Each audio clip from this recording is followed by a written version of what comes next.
আজকে তুলা রাশির জাতক জাতিকাদের ক্ষেত্রে বলবো বৃহস্পতির বৃষ রাশিতে পরিবর্তনের ফলে কি প্রভাব পড়তে চলেছে আপনাদের জীবনে। কারণ আগের প্রত্যেকটা এপিসোডে মেষ রাশি থেকে শুরু করে পরপর কন্যা রাশি পর্যন্ত দিয়েছি।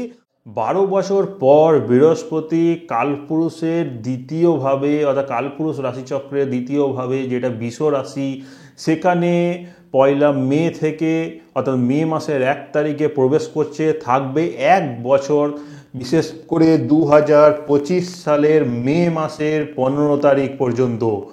অর্থাৎ একটা বছরের সময়, অর্থাৎ 12টা মাস, 12 বছর পর বৃষ রাশিতে বৃহস্পতির গোচর হচ্ছে। খুবই গুরুত্বপূর্ণ 12টা রাশিরই জন্য।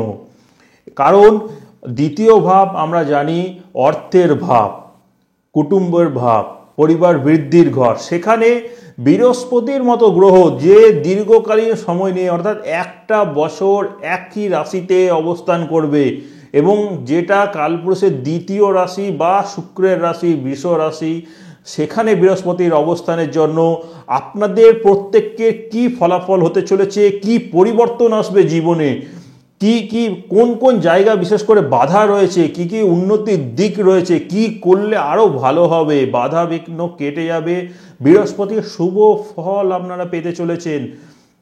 এবং কোন কোন রাশির জন্য খারাপ রয়েছে কিছু কিছু জায়গা, সেই সব বিষয় জানতে গেলে আমার এই রাশিফলের অনুষ্ঠানগুলো আপনাদের দেখতে হবে। আমি প্রত্যেকটা রাশির নির্দিষ্ট করে এক একটা অনুষ্ঠান দেব। আপনাদের সকলকে প্রথমে বলবো, যারা আমার চ্যানেলে নতুন রয়েছেন প্রথমেই চ্যানেলটিকে সাবস্ক্রাইব করুন, বেল আইকন বাটনটিকে ক্লিক করুন এবং ফেসবুকে ফলো করুন।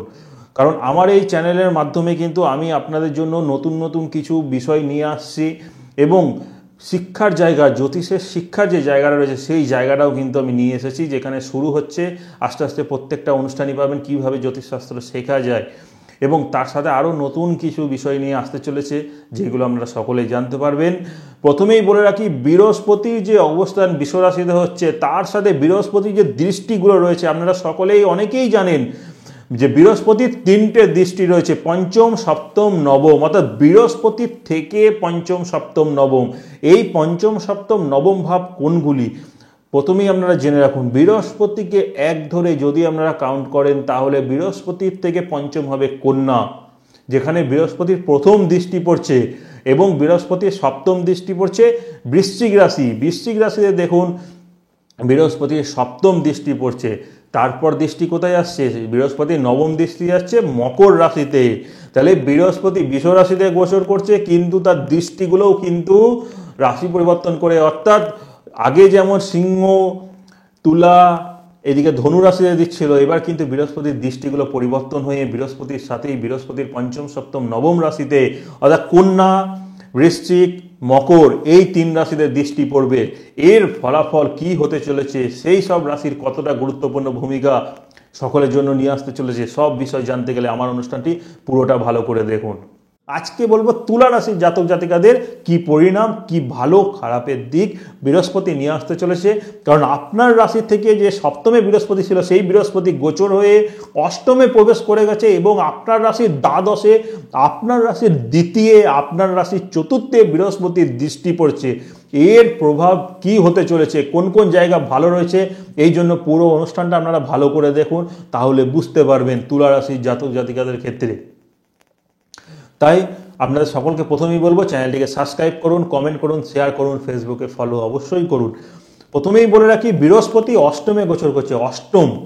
অষ্টম স্থান দুর্ঘটনা, অ্যাক্সিডেন্ট, বাধা বিঘ্ন বা অকাল সায়েন্স এই সব জায়গা নির্দেশ করে।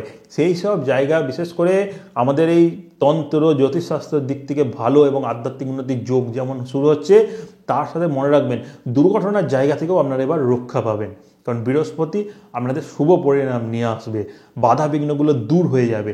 এবং সেই বৃহস্পতি দৃষ্টি কোথায় দিচ্ছে, দৃষ্টি দিচ্ছে আপনার দ্বাদশ স্থানে।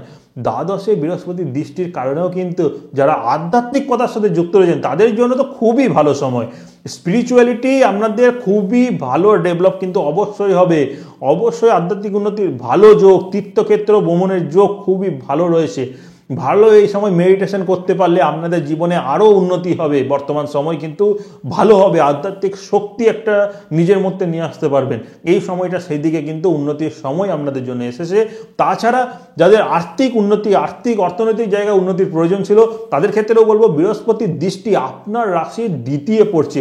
এই দ্বিতীয় দৃষ্টি আপনার অর্থনৈতিক জীবনে উন্নতির যোগ নিয়ে আসতে চলেছে, অর্থনৈতিক সাফল্য আপনাদের জন্য অপেক্ষা করছে।